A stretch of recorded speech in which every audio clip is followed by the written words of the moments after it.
Bonjour, je m'appelle Elisabeth. J'ai étudié à l'École normale supérieure en philosophie. J'ai passé l'agrégation de philosophie.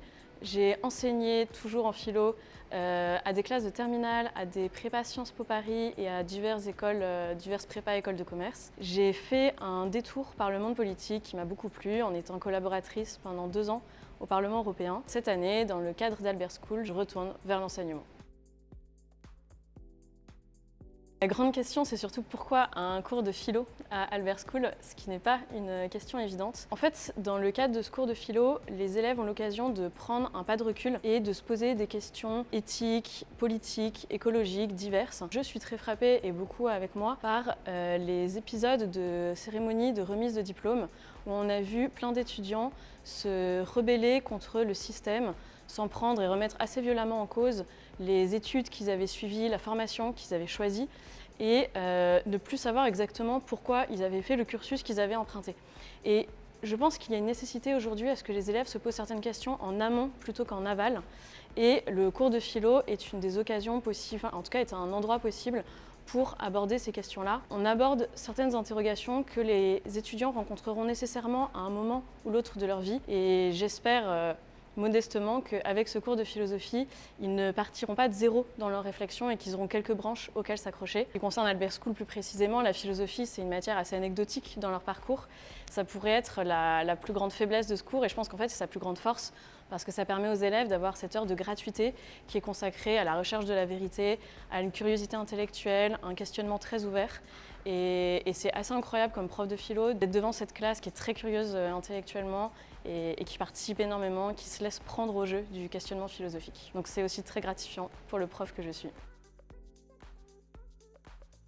Mon cours ne prépare pas directement ou le plus directement possible les étudiants au monde professionnel parce que c'est un cours de philo et qu'ils se préparent à être dans le monde du business, à être data scientist ou des métiers comme ça. Pour autant, le cours n'en est pas complètement déconnecté. On voit, et on a notamment vu avec les confinements, beaucoup de crises dans le monde professionnel, beaucoup de démissions de personnes qui se sont posées la question du sens de leur travail, du sens de leur existence. Et avec la philosophie, là pareil, on essaye de prendre en amont certaines questions. La philosophie pose la question du pourquoi, la question du sens, et c'est une question qui ne quitte jamais l'homme. Et ce cours permet là-dessus d'anticiper certains questionnements qui pourraient leur arriver un peu plus tard. Et d'une façon un peu plus générale aussi, les élèves d'Albert School peuvent être amenés à être par exemple data scientists et donc à créer par la technologie un certain monde des hommes. Ils vont fasciner, préparer ce monde-là et il faut qu'ils puissent se poser la question de la désirabilité de ce monde. Est-ce qu'ils veulent ce monde qu'ils vont transformer? Dans quel sens ira leur action? Est-ce qu'ils en seront fiers ou est-ce qu'au contraire c'est quelque chose qui poursuivra leur conscience?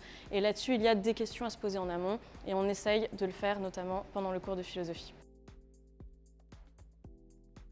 C'est une question difficile pour le prof de philo que je suis parce que je parle d'un objet que je connais assez mal qui est l'intelligence artificielle. En tout cas, une chose est sûre, c'est que je pense qu'une machine ne peut pas philosopher. Ce qui est à la base de la démarche philosophique, c'est un certain étonnement face au monde, une certaine disposition d'esprit sur le mode du questionnement. Ça, une machine ne pourra jamais le singer. Elle pourra toujours, de façon un peu provoquer et fake, faire semblant de poser une question, mais elle ne se la posera pas elle comme subjectivité puisqu'elle n'est pas une subjectivité. Donc déjà, elle ne peut pas avoir l'attitude philosophique. Ensuite, dans le contenu des réponses, il y a dans la philosophie un certain art de la recherche de la vérité, de la recherche d'une réponse qui n'est pas standardisée, qui n'est pas conformiste, qui peut être des réponses audacieuses, des réponses qui dérangent, des réponses assez originales.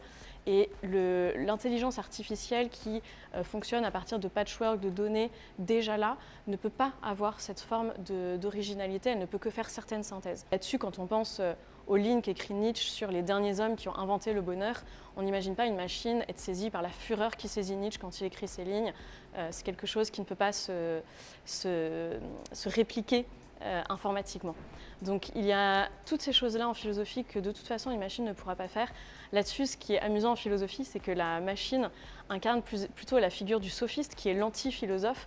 Le sophiste est celui qui a réponse à tout, qui veut avoir réponse à tout et qui essaye de séduire par sa parole au lieu de chercher la vérité. Et là-dessus, le contenu que produit une intelligence artificielle correspond un petit peu à cette démarche sophistique. Ceci étant dit, peut-être que l'intelligence artificielle, quand un élève a besoin de se rappeler ce que veut dire, quelle est la définition de la souveraineté chez Rousseau ou de l'affairement chez Heidegger, peut-être l'intelligence artificielle, ils peuvent poser cette question à l'intelligence artificielle, peut-être qu'elle leur fournira une belle synthèse.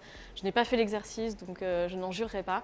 Mais une chose est sûre, l'intelligence artificielle ne philosophera pas. Après, est-ce qu'on peut philosopher avec elle en lui demandant certains contenus? C'est peut-être une question ouverte. Pour les futurs étudiants d'Albert School, je suis en ce moment en train de regarder la dernière saison de Formula One. Donc j'aurais envie de leur dire keep pushing. Plus sérieusement, ayez hâte de venir à Albert School l'année prochaine parce que c'est un cursus vraiment sympa, qu'à mon avis vous vous y plairez. Et s'il faut répondre d'une façon plus philosophique, je citerai Albert Einstein qui disait que l'époque est caractérisée par une perfection des moyens et une confusion des buts. J'espère qu'à Albert School, vous apprendrez à être très perfectionné sur les moyens, sur la technologie, sur le business, mais que grâce aux cours de philo notamment, vous aurez aussi une idée de ce que sont vos objectifs de vie.